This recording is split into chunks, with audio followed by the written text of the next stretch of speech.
We may have an idea that this or that industry might be impossible to break into if you don't know anyone. However, I've always believed, and I've seen it too many times for it not to be true, that if you're undeniable, you can't be denied, which is why sometimes successful careers can start from very unexpected places and without any industry connections at all. And that's exactly what Ada has done. Her story's great. Her charisma is infectious. I know you got us in your ears right now, so don't worry about it. I just said the word infectious, so you'll be fine. There's no doubt you'll be a convert once you've experienced a bit of the Nicodemou magic. Enjoy the show. Well, firstly, thanks so much for coming, Ada. Thank you. We've been wanting to do this for a while, and I just kept saying to the people that run your calendar, I'm like, it's fine. Like, you're 2 days a seat, essentially 2 days of your week are dependent on weather.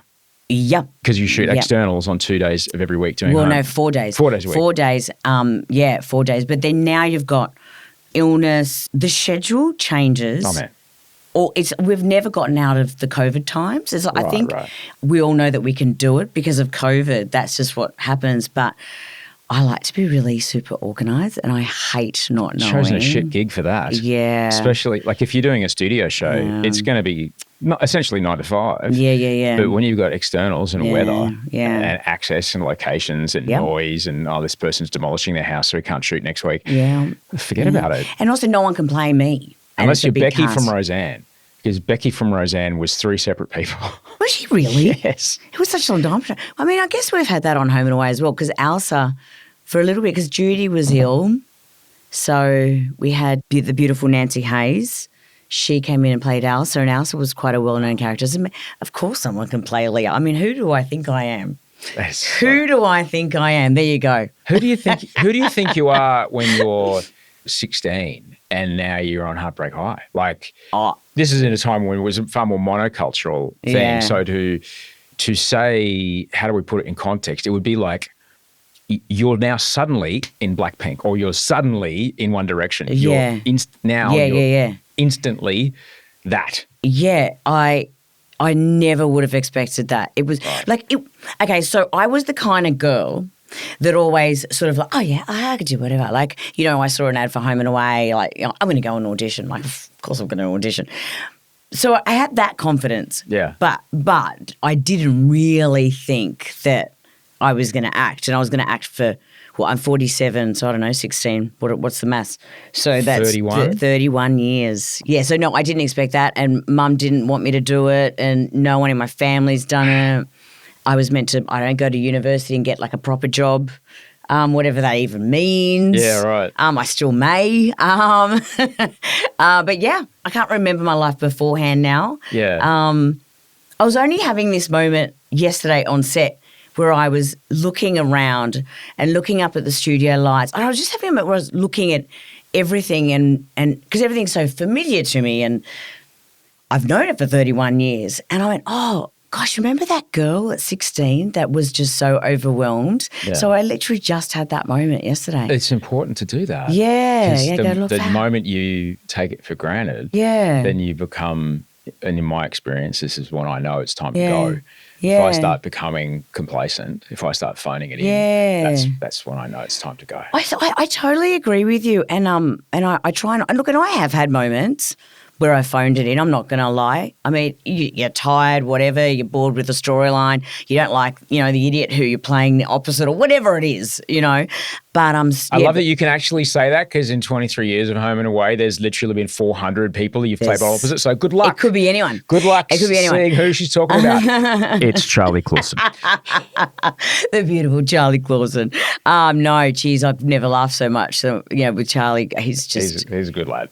He's so funny. He is delightful. He's so funny. But you know what? When you see like the creases on the side of, like that's when you know he's about to go on the side of his eyes, and then I lose it as well. We would always break. Like we were actually naughty because he would say some joke. Break's not like we're just going outside for a vape and a coffee. Break is like break character. Yeah, can't stop laughing. Yeah. Like can't stop laughing to the point where all the crew is so pissed off with us, and you can't help it. And then I'd have to do the whole thing where I'm looking at his forehead and he's looking at my chin, because otherwise we wouldn't be able to get through a scene. And I'm going to say that happened at least once a week. It's so bad.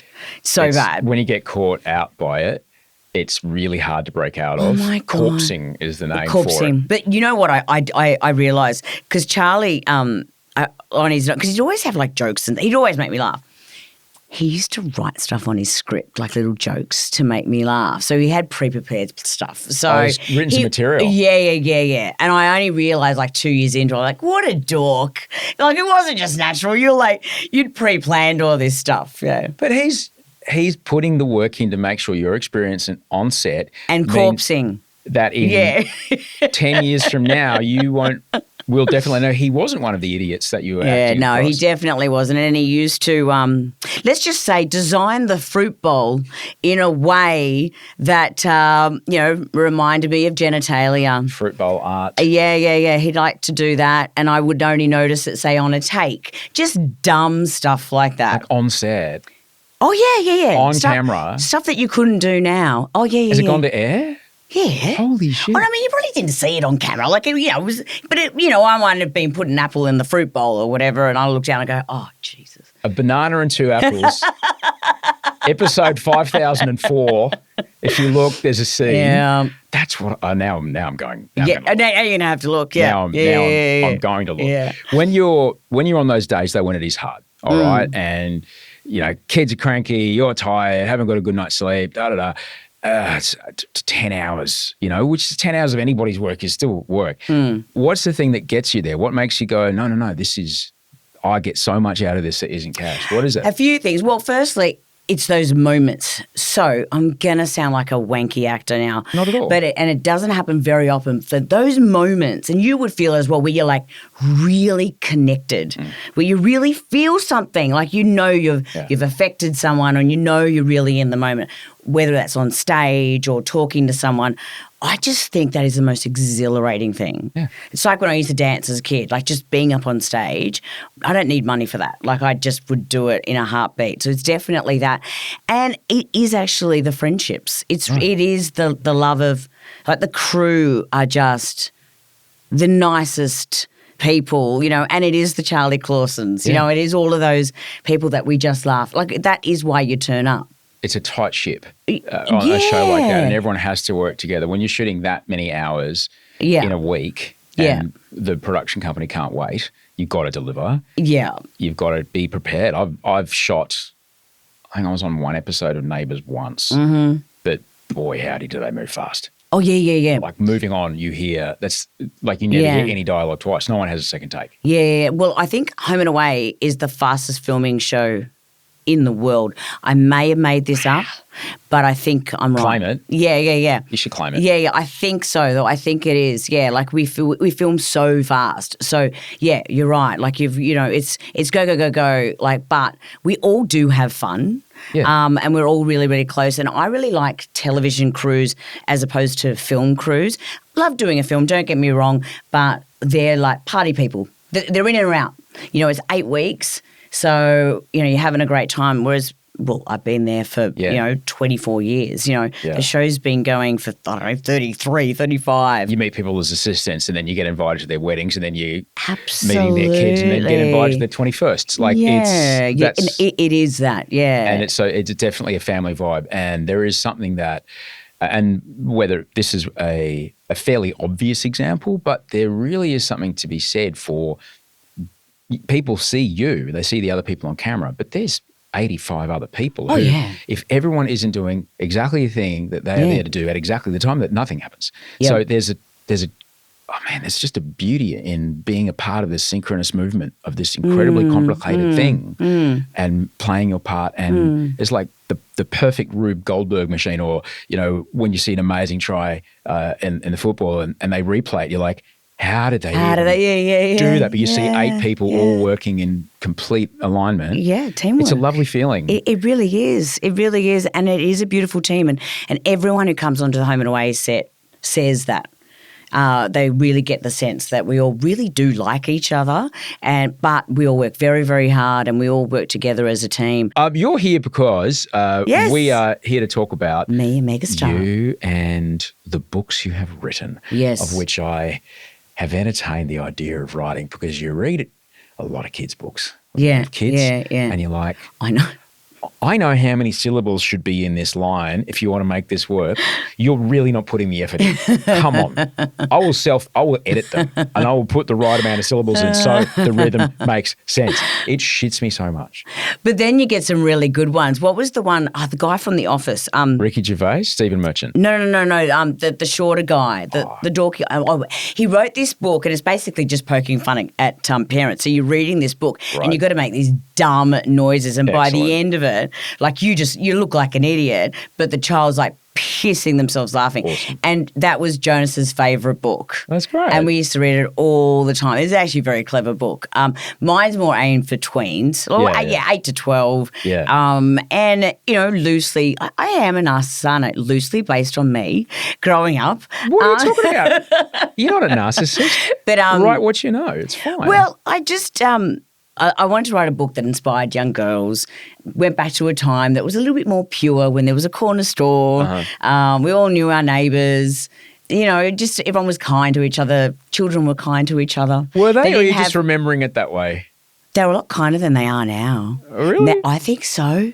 I don't know, maybe that was my experience. I don't think – do you have a girl or do you have boys? So Georgia, who you just met, she's 20 and Wolfie – is 5. Okay, all right. Wow, that's a massive gap, isn't it? I've known Georgia since she was 10. Yeah, right. So, and did she, because young girls, I really feel sorry for them these days at school.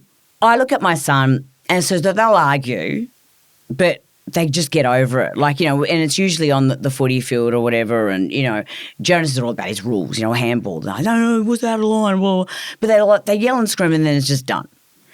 But there isn't that cattiness or look, he doesn't have social media. Smart. He's 12, so I'm going to try smart. for as long as he doesn't have a phone yet. My buddy kept his daughter off until she was 16. She got a phone at 16, and this is a year, great. 6 months ago. I think that's great, and it's good actually. Who she is fundamentally better for her. Yeah, I think that's great. So when we grew up, we didn't have phones. No. So it was a different time, and look, there was people bullied. But I don't think it was the same as it is now. I don't think it was – and because you had to say it to the other person's face. Yes. You're not saying the stuff that they're saying now. And that's the real the real difficulty is that if I had a shitty day at school and, had experienced bullying or something, even if it was on the bus, right? Yeah. At 4:30, it's over. Yeah. And then I might feel nervous about going to school the next day or whatever. By when the bell rings at 8:25, I might not see that kid until little lunch or big lunch, right? Yeah. Might hopefully not at all, but I'll try to avoid them.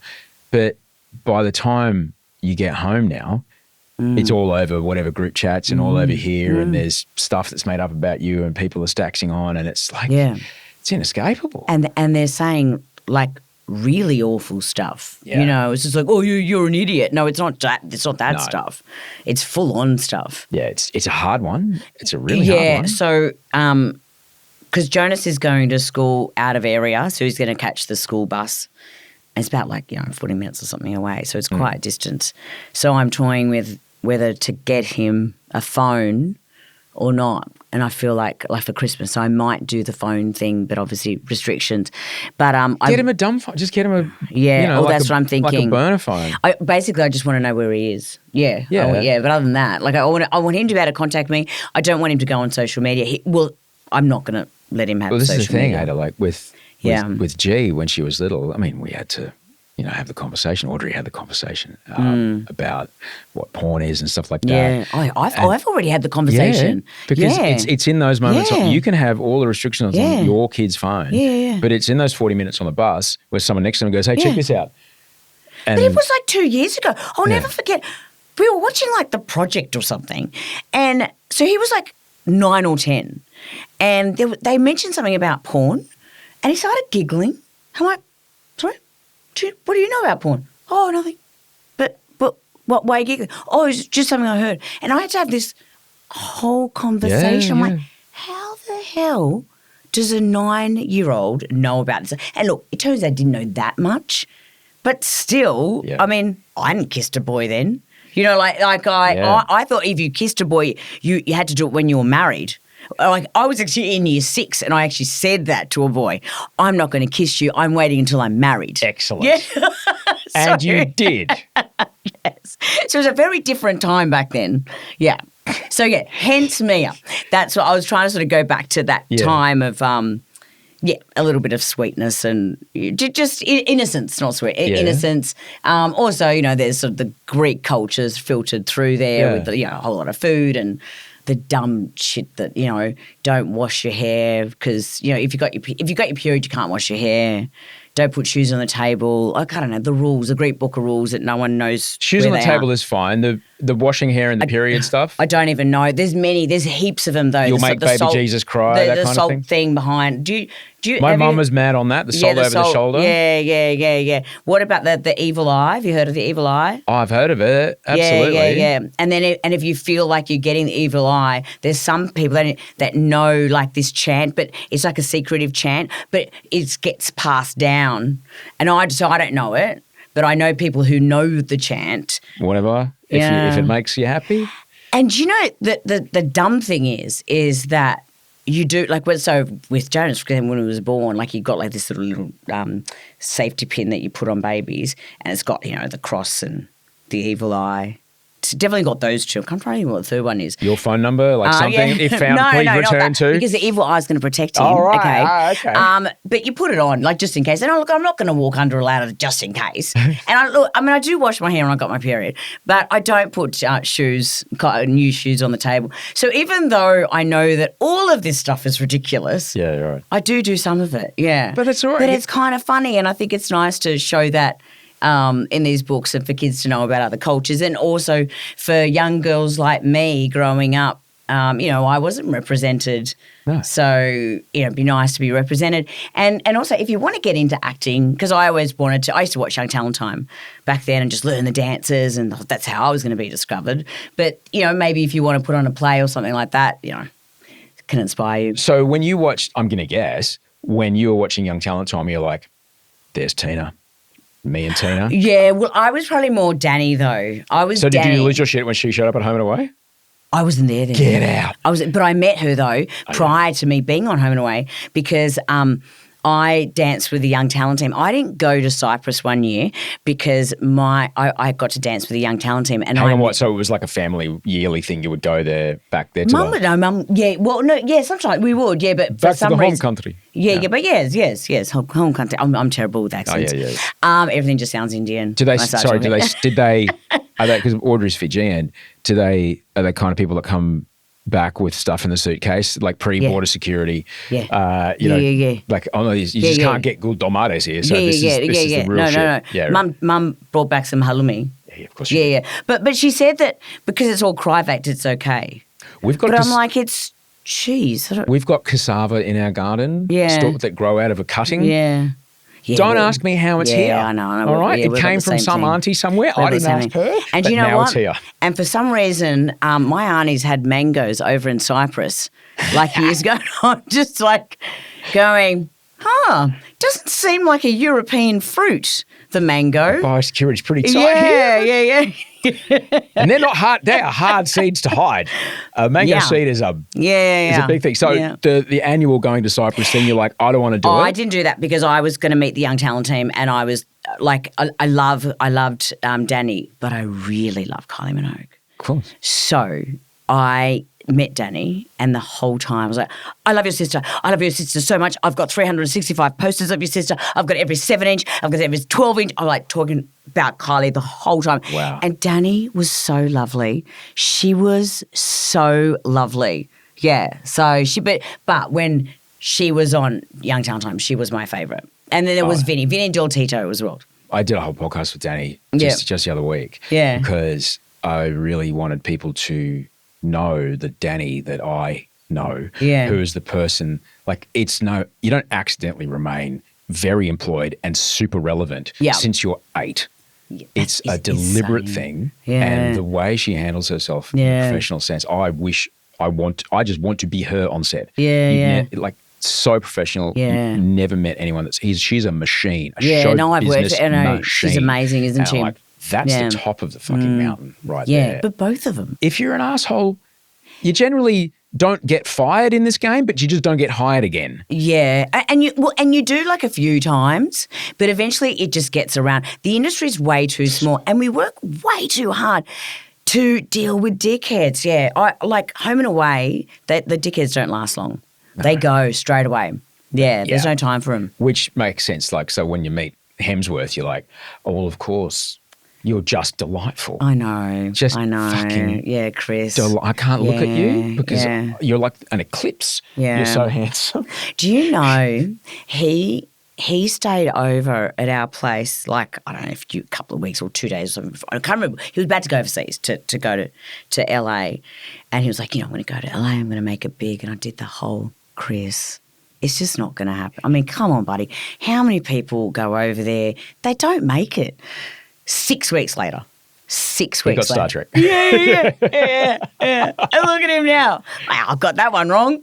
Yeah. But they're nicest guy. Yeah. Yeah. I learned about your workplace was from someone I worked with at Channel V for a long time. She's now one of the greatest directors on earth, Jet Wilkinson. Oh, Jetty, yes, of course. We worked together for years. Yeah. And I learned so much about her. And I love to talk about her story because it's this moment of, we talked about what gets you out the door and what gets you there. Yeah. Jet, I think from when the age of 15 or 16, she called Channel 7, their receptionist, every day saying, wow, are there any jobs on Home and Away? Wow. And the receptionist went, no. Yeah. And she called the next day. Oh, are there any jobs God. on Home and Away? She did this for 2 years. No way. And then at 17, when she was 17, they went, I'll just come and read some scripts. Yeah. And then she came in and she was 17. She was still going to school. Oh my she came in and she God. read some scripts. She ended up directing 550 episodes. And I don't know how many episodes in Neighbours. And she did, because when I first started, she was doing continuity. That's probably, that's how she went. She went probably from scripts to continuity. And then she was directing. Crazy. And now she's look at her. in the States just making the most amazing. I know. She's one of the most powerful female directors of television on the planet. Yeah. And but that's it's how she started. Oh, this is what I'm doing. Yeah. Yeah. I think that's really important, and I don't know how you instill that into your kids. I talk to Jonas about this stuff all the time, and following through, having a dream and persisting in that dream as well, because it's not just luck. Like you've got to work hard for things. Yeah, that's amazing. Luck might get you in the door. Yeah. Right, yeah. But it doesn't. There's no momentum in it. No. There isn't. It's hard work, and I do think. Probably luck got me in the door, but I was that kid that watched the show and went, I'm going to go and audition and I'm going to go and do this. And now you're the kid that goes, oh yeah, young lit, I can do that. Yeah. I can write a bunch of them. Let's go. Yeah. And because it's a big deal to sit down and call yourself an author. Yeah. Yeah, well, same. Especially, I'm writing my own stories. I'm doing another one actually. I've got a deadline next week. But it's to be able to, because the risk is quite high on teen kind of literature. You've got to be super careful what you write. And it's wild, right? There's all these strict protocols and ethical boundaries around publishing for that age group, but you can just put fucking whatever you like online. I know, right? Yeah. They're going to see it anyway. Because again, this is why we need restrictions online. Yeah. I had an idea. I do a start of the year, I do a podcast about ideas for the year. Mm-hmm. And I had this idea a bunch of years ago that instead of putting it on the companies, the social media companies, the handset, the phone, the iPad, whatever, is age locked. All right. So when you give it to the kid, you type in the age of the person that owns it, and at the device end, that's where it passes them. So they can just feed you whatever you want. Yeah. Whoever they like, YouTube, you name it, Netflix. You don't have to do any child locks because it's like, nah, at this age, that stuff doesn't get seen, and that's it. But do you think because companies make a lot of money from children, from teens, that's going to happen? Do you know what I mean? Like, I don't think capitalism is going to let that happen. Because I don't even let him, even with games, he plays FIFA and he plays Formula One, but they have to be age appropriate. Yeah. He was trying to play, they're shooting him up one that everyone plays anyway. I'm like, how old do you need to be? Oh, 16. You're 10. Is there a chat room? Yeah. You're not going to play it? No. No. Yeah. So I'm being strict with him now, but God, I won't be able to stop him for it. Like, how do I know what he's doing when I'm not there? That's the thing. You know? We face the same with G. It's just like, how do you just show them their own worth and help them, arm them to make great decisions when you're not around, essentially? Yeah, well, you have to explain things to them, don't you? You know, and I do that. I try and explain why I'm making this decision, and you know, but he's sorry. My job is not for you to like me. My job is to make sure you get to 18 alive and out of jail. Sorry, buddy. And I worry once he gets into a car with other 16-year-old, 17-year-old boys, like what happens then? That's the thing. I've been a teenage boy. It's a very different thing when you're suddenly 10 kilos, 15 kilos bigger than you were 6 months ago. And now you've got all this physical power, but you've still got the brain of a child. Yeah. You don't realise that you can actually hurt someone proper. Yeah. And if you are unable to deal with it when you're having a bad day, or you can't handle your anger or something like that, you can make it just a dumb mistake and really get yourself into trouble. Yeah. And, in some parts of Australia, you get tried as an adult, which is fucking fucked. Yeah. The age of criminal age. Yeah, so some parts of Australia, criminal age is 10. What? Yeah. I did not know that. Yeah. It's nuts. That is crazy. It's absolutely nuts. What? That is crazy. But you want to be. You can't have sex though. You want to be tough on crime. People are sick of children breaking into their cars. You got to try to lock them up.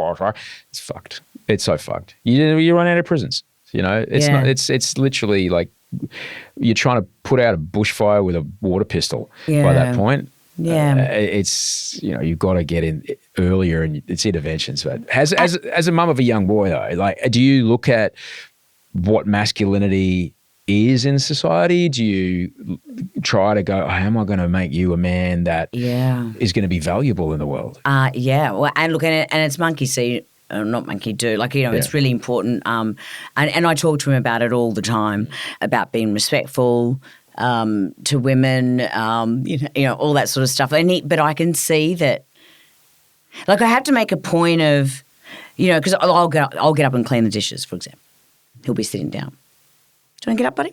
Oh, okay. Mm-hmm. Like all that sort of stuff. Yeah. It's ingrained in them, isn't it? Yeah. Like to be men. But I think, I talk to him about it all the time. I talk about his feelings. We do GEM every night. So we do gratitude, empathy, mindfulness. I got that from What? Yeah, we started. I love it. Yeah. So he talks about his feelings a lot. Take me through that. What does that look like? Okay. If I wanted to do this exercise with my kids, what does it look like? So at night, so we're in bed, tucking him in, and like, so what are you grateful for, buddy? And it could be, I'm grateful that I scored 3 goals today. Great. Empathy, it's about someone else. So, I empathise with you, Mum, because you're really tired. Mindful, I'm mindful that it's year 6 and, I'm going to miss my friends. I'm going to go into a new school, whatever it is. So we do that every night. And I think through that, we've had some great conversations, because I've got him there. So I'm having some great conversations. The other thing I've just realised, because I don't like him sitting in the front seat because he's so little. But the other day, he's like, can I sit? I'm legally allowed, Mum, please, everyone else sits in the front seat. Okay. We had the best conversations because he was right there in the front seat. I'm like, I'm going to do this more often. That's where you get him. And we started talking about, those moments in life when you think you're going to be happy and you're not happy. And he goes, I had one, Mum, because we won the grand final. I thought that's the thing that I wanted most was the grand final. But, I felt like I didn't play that well. And, so we do all of those sort of conversations. But I think it's really, how do you model him still being a man? Yeah. That's the difficult part, because we all have our strengths. Yes. And I don't think you can take pride away from a man, just like you can't take pride away from a woman, and I think, it's a really difficult one, I think. And the fact is he has friends that have gone to see Andrew Tate. Now I've sat down, I know.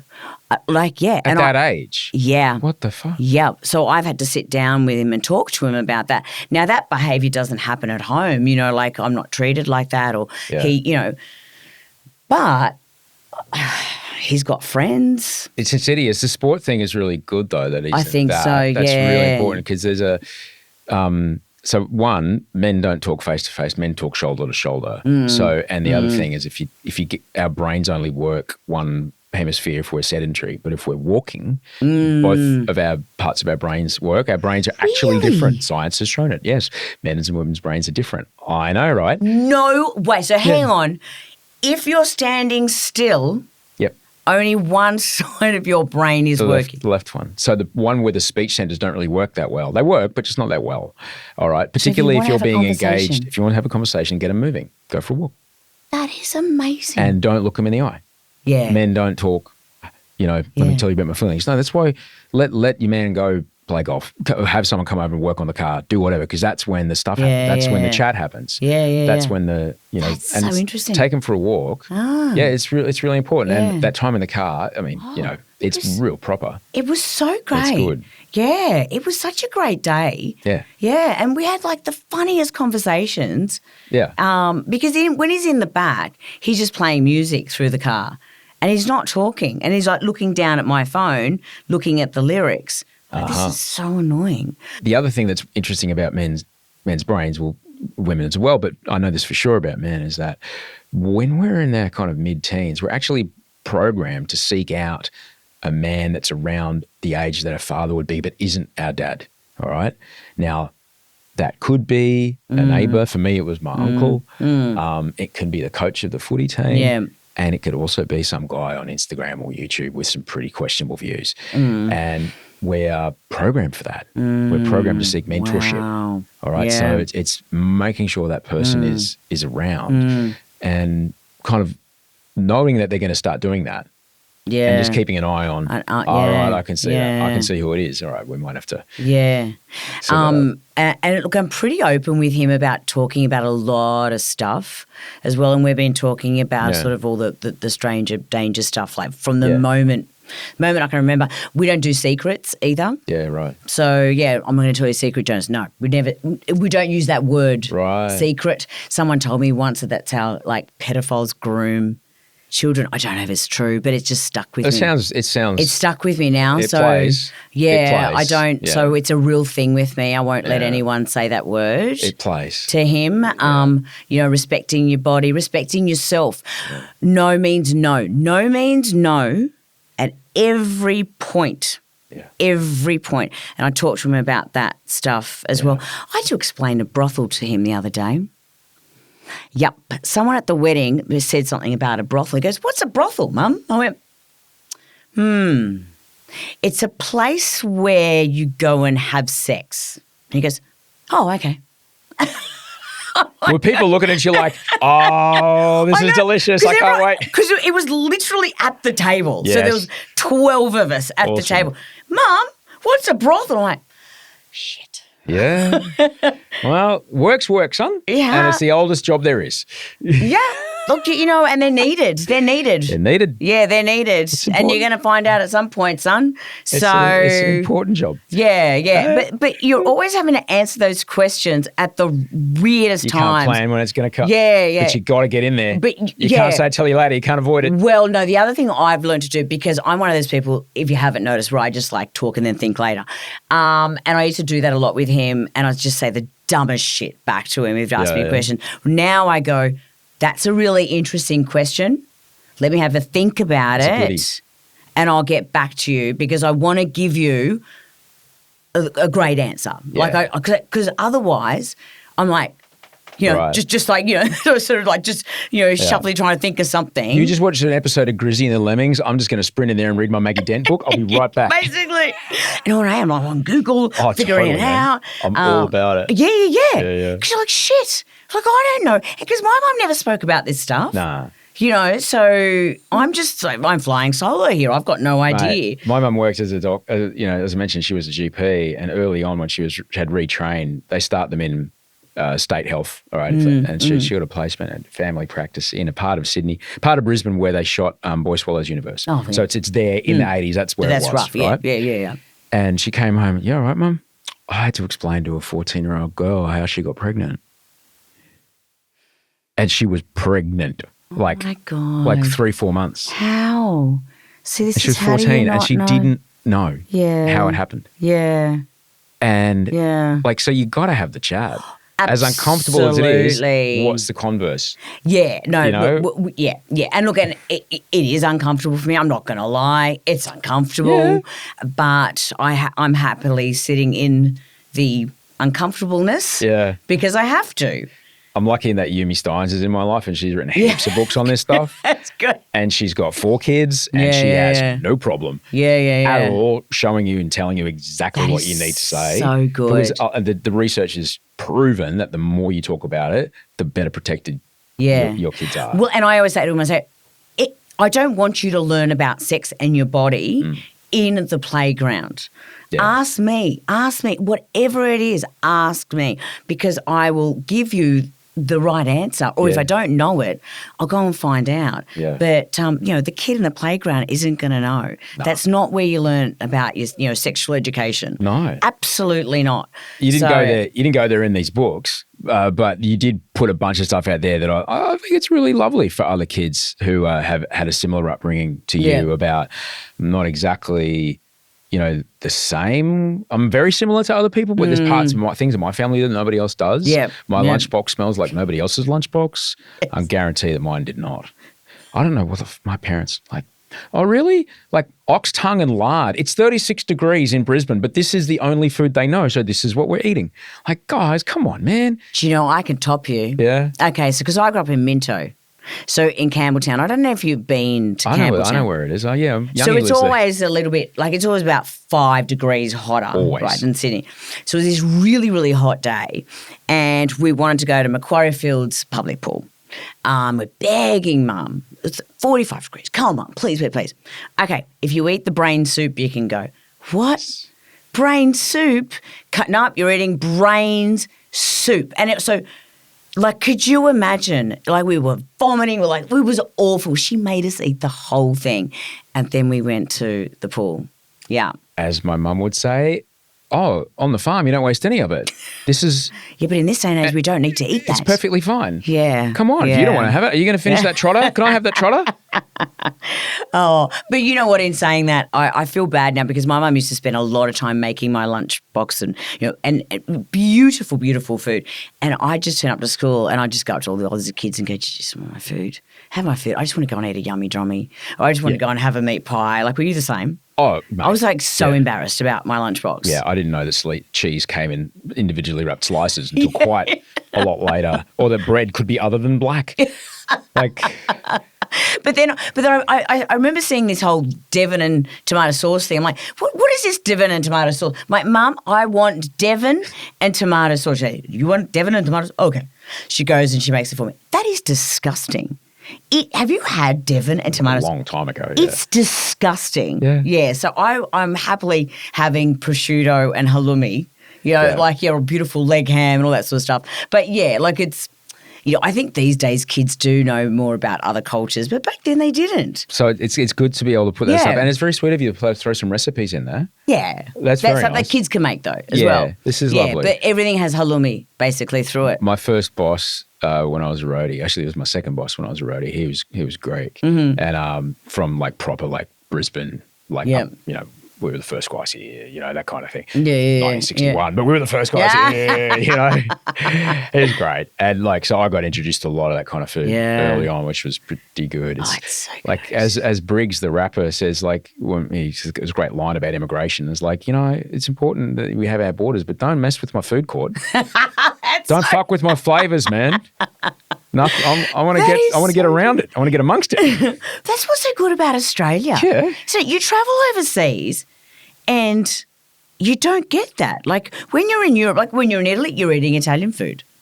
And when I guess as you should. I can't find the delightful fur anywhere. Yeah, no. But here, you can't. I could touch my phone and have 5 different dudes on bicycle shop. Yeah, absolutely, yeah. And get that Vietnamese flavour. You can. You absolutely can. Yeah. And Greek food out, because I never used to eat Greek food out because my mum makes the best. But it's getting pretty good. It's like my mother-in-law with curry. They're from Fiji. She's like, "Why would I eat a curry out of the house? I make better curry," and they do. They make it better. I mean, I'm still going to say that my mum does actually Audrey makes better curry. Yeah. And same with desserts as well. My mum makes best desserts. There's one place in Sydney that my mother-in-law's like, "Actually, this is really good. Yeah, Don't tell Auntie opposite the Hope Den." Oh. Surrey Hills. Oh, that's funny. It's the Do one you know, place you'll go. I take my mum like to all of these fancy restaurants, and she always complains like nothing's really good. Do you know what food she liked? Key. Of course you do, Mum. Have you been to Key? So Key's like, you know, the three-hatted restaurant in Circular Quay. Oh, right. Yeah. But like it is like super. Like $90 an entree kind of thing? At least. Oh, Like at least. right. You know, I took my family there for a certain celebration when a certain ex wasn't in my life anymore. So I took them all there. Very You were expensive here at meal. the opening? It's a grand opening, grand closing, you know? A wrap party. I'm like, okay, here we go. Mum's going to complain about this really expensive meal. She's like, this is beautiful, beautiful food. I'm like, oh, good, Mum. Thank God. Finally. Maybe she was happy to see you happy. Oh, yes. Okay. Yes, you're probably right. Yeah, that too. Yeah. Thanks for coming around. And thanks for putting these books out. It's super cool that you did that. Yeah, I'm really proud of him. Are you going to write stuff for young boys as well? Well, I wanted to write stuff with Jonas, actually, because Jonas is the reason why I got into it, because Jonas used to write stories. Yeah. He's superhero stories, and he's actually quite a good writer. So, yeah, I think that's probably – I'd want to do something with him. Work on the story. Yeah, start. Yeah. Start now. Yeah. Because, like – they take forever, don't they? yeah. You Yeah. start now because by the time he might be like 15 and not care. But he's, yeah. But by the time you publish this, that's going, so what's next? Yeah. You'd be like, well, I got this great one about starting high school Yeah. that I wrote with my son.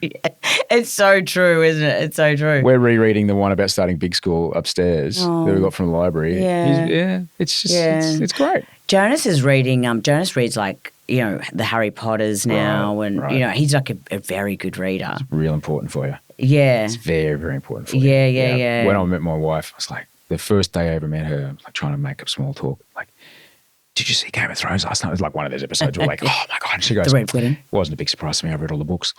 Oh, there you go. She's a reader. Yeah. She uses big words. Yeah. I'm here for this. Yes. But you're right. Yeah, you're right. And it's also, it's such a personal time reading. You know, you just get lost in a book. I love reading. Yeah. I love it. Yeah. I'm really slack at it at the moment though. And I'm annoyed with myself because I've got too much going on. Do it after your gym. You say goodnight to your boy, and then just bang. That's when I usually Get do in there. it, but I've been getting into the TV, haven't I? Yeah, but the old Yeah. man with Jeff Bridges is really good. Yeah. It's really good. and watch everything on Channel 7. I'm always promoting it. Honestly, I don't think I have. Well, Jimmy and I are into My Kitchen Rules Yeah. and The Voice. Well, We're watching that. Voice is a great format. It is a great format, isn't it? Yeah, it is a You great get format. To watch Australia's Nicest Man, Guy Sebastian, every night. It's pretty good. Yeah. He's a good judge. He's a good judge. He's all show business, Yeah. which I love. Yeah, he's great. And he's the nicest man ever. He is the nicest man. Well, no, Larry's the nicest man ever. Larry is the nicest man in television, then Guy. Larry is the hardest working man in Oh, television. I was just with him doing Perth Telethon. Yeah, yeah. And you know what he did after that? He went and go make sandwiches for somebody. You know, he was going to get paid. Do you know he was going to auction off his Logie? Yeah, without a doubt. Yeah. Because he's that guy. Yeah. And he goes to me, how much do you think it's worth, the gold Logie? I went, 1,000, 2,000? He goes, what? More than that? I went, I don't know. Basil, how much do you think it's worth? And Basil goes, I don't know, 200, 300, 1,000. I go, there you go. It's like, I just thought it was like, I didn't realise it was that much. I think Scott Cam put a bottle opener in the bottom of his. That's so if you awesome, go 'cause to what his do you place do for a with it? stubby, That's it. actually the best. So That's the best. If Larry puts a bottle opener in the bottom of it, I might suggest that. Yeah, I'll suggest that. he's a delight. We unfortunately have to go to a funeral tomorrow, and it's a crew member. He was a grip. I actually knew Brucey from Breakers, so like 25, 26 years ago, and he passed away. And it's going to be, and every crew member's going. Everyone's going.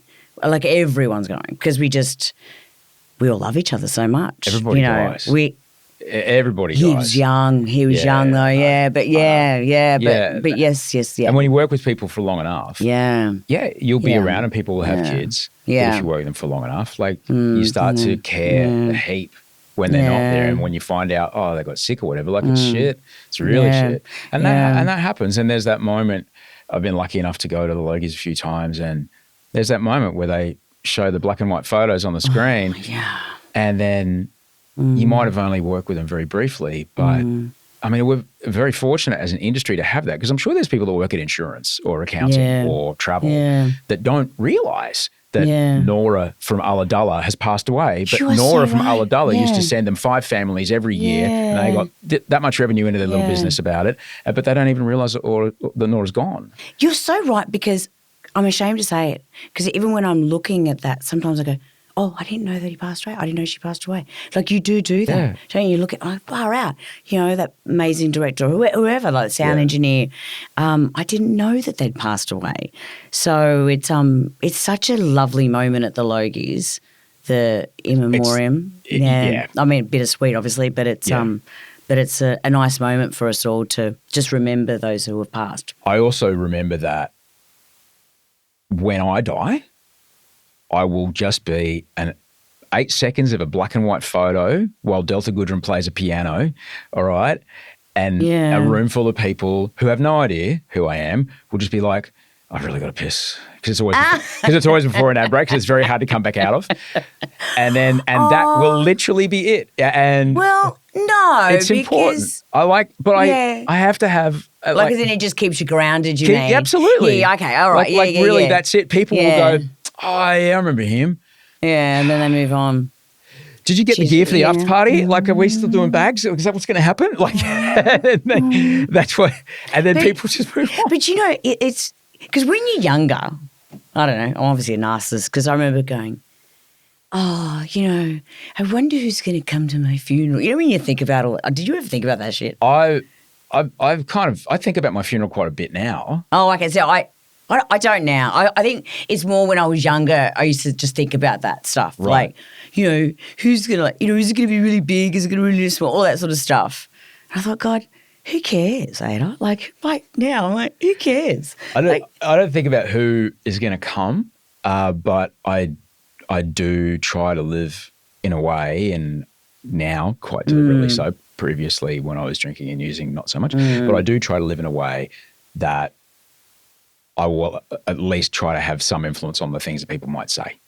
I went to a funeral the other day, and this person that I've known in radio for a long time, like 96, right? And the stuff that people said about this person was like, well, I turned to my mate who introduced me and him, and I said, this is the gold standard of what you want, how you want people to talk about you after you die. If you can live your life to have this happen, then you've lived a good life. I think that's what tomorrow is going to be as well. Right. And I think it's probably going to be the biggest funeral I've ever been to. Now, that's saying a lot, because I'm Greek. I've been to a Greek funeral. Yeah. But our funerals are very depressing. Yeah. Yeah. But there was a thing about a guy I played in a band with for a long time. He was Greek, and I was in Brisbane, so it was at the big Greek centre there on Musgrave Road. And there was a thing about, it was the Orthodox one with the really kind of spooky paintings on the walls. I mean, I thought that the Roman Catholic stuff I was about 11 when I went, this is bullshit. That wasn't for me. And every school room that I was in at the school I went to was, oh no, this is fine. We've got to keep this kid safe, but we're going to have a 4-foot-high statue of a man being tortured to death with blood coming out of him while he's nailed to a piece of wood in every room. Yeah. That's good, isn't it, kids? Yeah, but don't be scared. I thought that was spooky, but the paintings on the walls in those churches is like real. But also the priests. I mean, they're all dressed in all black. I'd known this guy for a very long time, and then we'd played in a band for a very long time, so I knew his family, I knew his brothers and sisters. And at the end of the funeral, we were young, so I was 28, I think, 29, so 10 years since school. The family stood in front, and every single person went up to them while they were standing there by the casket. I'd never seen this at a funeral before. And they had the moment of like, I remember him. And what I love about particularly the ritual like that is it's put into ritual, or there's a sacredness about it, so we don't forget to do it. But later on, I kind of realized, I see what they were doing. They got to see every person in this guy's life, and there was hundreds of people there. And it took maybe 2 hours for this to happen. And the funeral was an hour and a half, so it was long. Yeah. But by the time it was done, by the time that all 412 people had stood in front of his mum and said how they felt about him, the family had gone from being unable to speak or stand because they were sobbing so hard to laughing. Yeah, well, that's lovely. And it was the whole journey and then it brought us to the after party. What's it called? The wake. The wake, but it was such a really beautiful thing that had a purpose of they never would have ever had to guess what their son meant for other people. Yeah, that's lovely. Because I'd not seen that to so willingly embrace the sadness. And people were there for 5 minutes, 10 minutes, even with 300 people behind them. Yeah, I mean, that's very special. They're not all like that. They're not all like that, Right. but that's really special. We do definitely go up to the casket and sometimes it's open. Yeah. As well, and not always, depends on the family. Oh, this wasn't. Yeah, depending on. It might have been a car crash or something. Yeah, so sometimes that does happen. And you have your moment as well, but that's rare. What? It was beautiful. But have you been to a christening? Have you been to a Greek Orthodox christening? Tell me about the christening. My mum gets so upset when I bring this up. Okay, because my niece just got christened the other day, and I get so upset because You're at the front of the church. Well, first one side of the church, you can't go anywhere near your parents. So you're young. You're about 5 months old as well. So 5 months old, really young. Like it's either probably your auntie or your mum's friend or your dad's friend. You, so you're holding baby. You, baby, with the stranger, with a priest in all black, singing at you and with doing all that. A swingy thing that's full of smoke. Yeah. So you're already crying. You're hungry. Yeah. My son had diarrhea, so that was always fun. Anyway, then you go to the front of the church. Now you see your mum and dad. You're still screaming and shouting. They're not coming. They're not coming up to you. Then what you've got to do is some other lady's going to come and grab you, and they're going to strip you down naked. And then they're going to bring you back to the man now, and the old man is going to dunk you in the water 4 times. The old man in a dress. The old man and cut your hair off and shove oil all over you, and you're squealing by this stage because you're nearly drowned. And then they change you into the christening gear, and then you go back to the lady or whoever's christening you, and you just get sung to some more. You still can't go to your mum and dad. And then when it's over, then mum comes up. And that goes for an hour. What was that like for you to see that happen to your son? It's awful. Oh, God. It's awful. And I know, and all the Greeks out there are going to hate me now. But Why? I'm sorry. They need to finally change someone's saying it. It's so distressing. And all of us, not in the audience, but in the church, watching it going, I was just bawling. It's awful to see that. Yeah. So I think they should change it. Cut the hair off?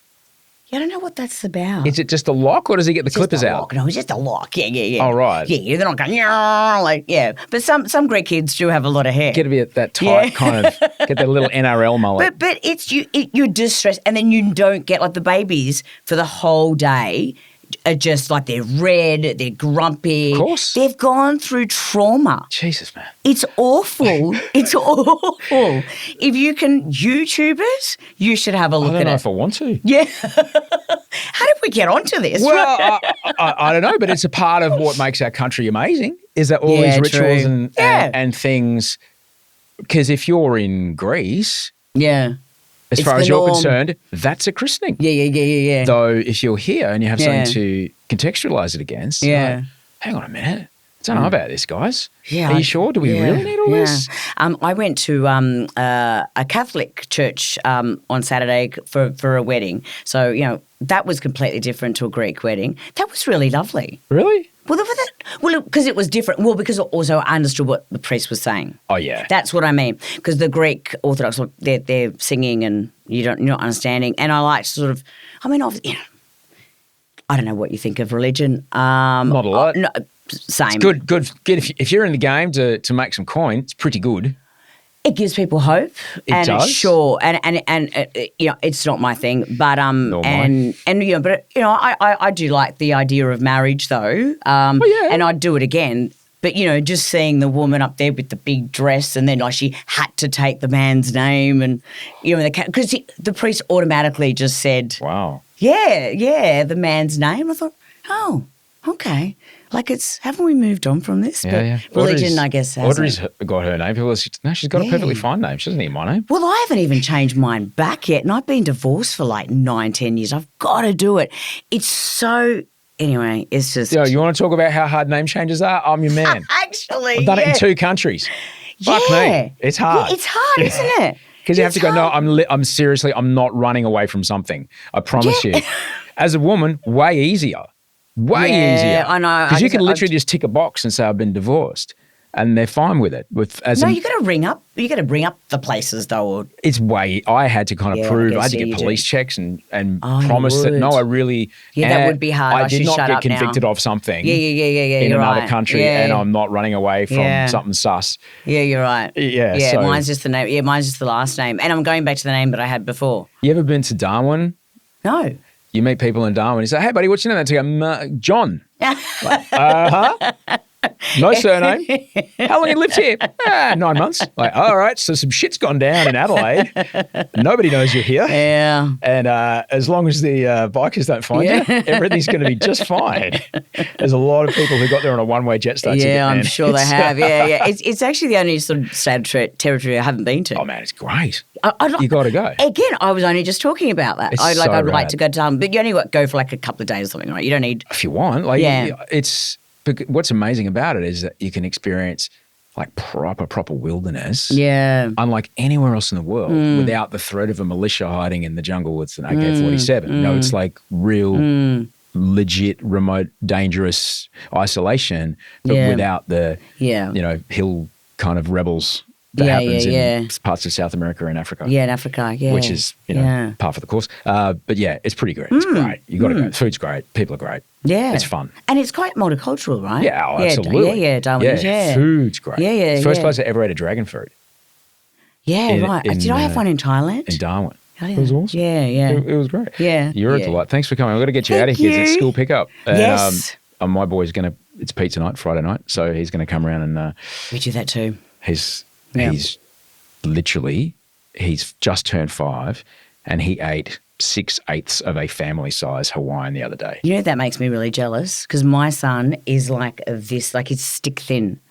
And I'm like, Greek mum, eat always. Yeah. But I always say, in the Olympic 800, you don't know who's coming first into the last 50 metres because, I don't know, on corner 3, someone's over here. You're like, look at them winning. No, they're actually the one. It's kids are like that, man. Yeah, I know. Everyone says it. Yeah. No, he will. Yeah, and he's active. Yeah. It'll just like kablam. Yeah. And then boom. I can't wait till I can't stop buying food. They're like, I just have to fill the fridge. The second all the time. fridge? Yeah. Oh, no, I've already got the second fridge. Of course you I'm do. great. Come on. I've already got the second fridge. Yeah. And the deep freeze. And then there's the other. Yeah. That's Mum's house. And then the smoker in the back. Yeah. Oh, thank you so You're much. the best, Ada. Thanks for coming around, mate. Oh, it was so much fun.